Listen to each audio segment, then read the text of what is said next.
Hello दोस्तों, philosophy घर में आपका स्वागत है और पहले सभी को हैप्पी दिवाली। तो भाई लोग फुल एंजॉय करो अपनी फैमिली के साथ, अपने फ्रेंड्स के साथ और एकदम मजे में। चलो मेरे भाई, अब बैक टू द गेम। थोड़ी सी बात कर लेते हैं फिलोसफी की। तुम्हारे दिमाग में कभी भी ये थॉट आया कि जो मेरे को सही लगता है, हो सकता है वो दुनिया को गलत लगे।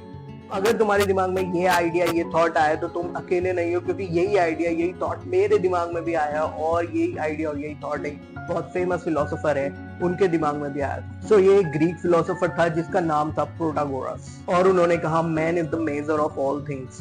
तो चलिए इसी फिलोसफी को, इसी थॉट को थोड़ा सा और ब्रेक डाउन करते हैं और देखते हैं कि उससे इनकी क्या लॉजिक, क्या फिलोसफी और क्या थी। तो लेट्स गो। तो इस फिलोसफी को समझने से पहले प्रोटागोरस का थोड़ा सा बैकग्राउंड को समझ लेते हैं। ये बंदा ग्रीक में एक सोफिस्ट था। जो भी लोग उस जमाने में फिलोसोफर होते थे, टीचर होते थे, या जो भी चीजें लाइफ की जो प्रैक्टिकल चीजें सिखाते थे, उनको उस जमाने में सोफिस्ट कहते थे। तो ये लोग यहाँ वहां घूमते रहते थे और लोगों को लाइफ के प्रैक्टिकल लेसन्स और टीचिंग्स देते थे। जैसे कि उस टाइम पे क्या होता था कि कोर्ट में जो लोग होते थे वो खुद को ही रिप्रेजेंट करते थे, तो उनको कोई उस समय कोई ऐसा सिस्टम नहीं था कि उनको कोई कोर्ट में रिप्रेजेंट करेगा। तो ये लोग लोगों को सजेस्ट करते थे, जैसे कि आप कोर्ट में कैसे केस जीत सकते हैं, कैसे अपने आप को अपना पॉइंट रख सकते हैं। आप उसके लिए लॉजिकल एक्सप्लेनेशन, प्रैक्टिकल एक्सप्लेनेशन, चाहे बंदा सही हो या गलत, वो इनका कंसर्न नहीं था। इनका कंसर्न था लोगों को सजेस्ट करना, उनकी प्रॉब्लम्स को सॉल्व करने में। तो इनको सोफिस्ट कहते थे।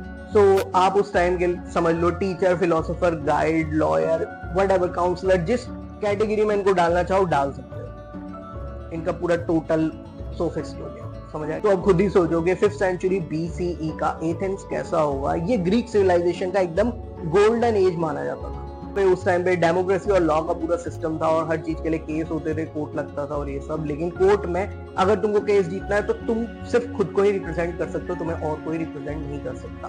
तुम्हें बस लोग सजेशन दे सकते हैं, आइडिया दे सकते हैं, लेकिन तुमको खुद को ही केस लड़ना पड़ेगा। तो उस टाइम पे प्रोटागोरस का जो मेन आर्गुमेंट और थॉट था वो यही था, man is the measure of all things. तो फिर ये है क्या आखिर? चलो इसको थोड़ा सा समझते हैं। सो सिंपल भाषा में तो इसका मीनिंग यही है कि प्रोटागोरस ये बोलते थे कि जो चीज एक इंसान के लिए सही होती है वो दूसरे इंसान के लिए गलत हो सकती है। जो चीज एक सोसाइटी के लिए सही है वो दूसरी सोसाइटी के लिए गलत हो सकती है। जो चीज एक पर्टिकुलर इंडिविजुअल के लिए सही है वो दूसरे पर्टिकुलर इंडिविजुअल के लिए एकदम कंप्लीटली गलत हो सकती है। तो वो कहते थे कि हर चीज रिलेटिव है और किसी भी चीज के असली वैल्यूज इंसान के पर्सपेक्टिव पे डिपेंड करती है। तो उस टाइम पे जो फिलोसोफर थे वहां पे उनके लिए ये आइडिया थोड़ा सा माइंड ब्लोइंग था, क्योंकि वो लोग तब तक सिर्फ एब्सोल्यूट ट्रुथ पर बिलीव करते थे। जैसे कि उस टाइम के फिलोसोफर्स मानते थे सही और गलत, एक चीज सही है एक चीज गलत है, तो वो एक ब्लैक एंड व्हाइट सिचुएशन पे काइंड ऑफ बिलीव करते थे। लेकिन प्रोटागोरस के आने के बाद जब उन्होंने ये बात कही कि सब कुछ ग्रे है एंड यहाँ पे मतलब क्या चीज सही है क्या चीज गलत है, ये पर्टिकुलर इंसान के पर्सपेक्टिव पे, व्यू पॉइंट पे डिपेंड करता है।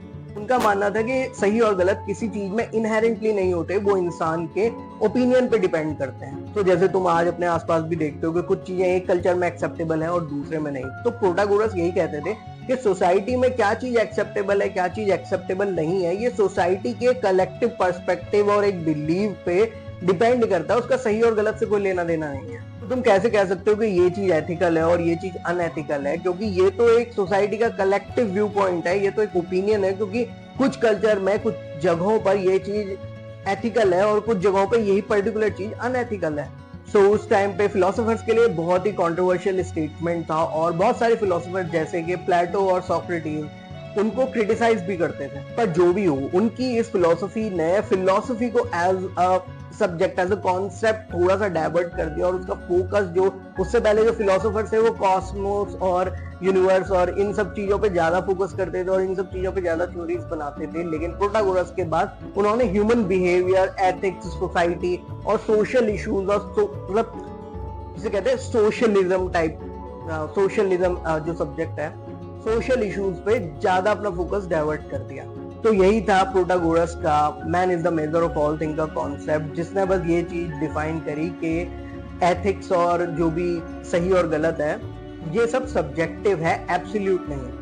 सो इस बारे में बैठ के सोचना है। ये आज भी उतना ही रिलेवेंट है कि तुम अपने हिसाब से कितनी चीजों को जज करते हो, तुम्हारे हिसाब से कितनी चीजें गलत होती हैं या क्या होती है, या तुमको लगता है कि सोसाइटी ये है बट देन दूसरे के नजरिए से वो चीज कंप्लीटली अलग होती है और तुम नहीं सोचना भी नहीं चाहते कि दूसरे का नजरिया उसको लेके क्या है या कैसे है।